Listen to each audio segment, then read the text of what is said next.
Para sa mga taong judgmental, bago ka manghusga ng ibang tao, tingnan mo muna ang sarili mo. Ano bang kulang sa'yo? Ang dali magturo pero ang tanong, perpekto ka ba? Lahat naman tayo nagkakamali. Isa ka na doon. Bahagi yan ng pagkatao mo.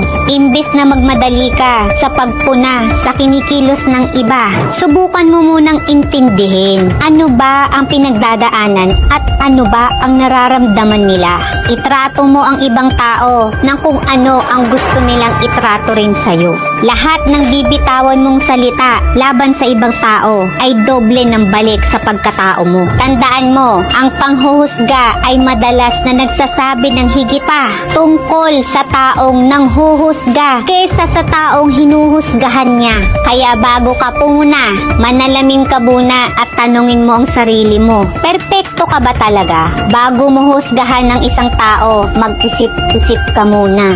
Stop judging others. Look inside yourself and improve.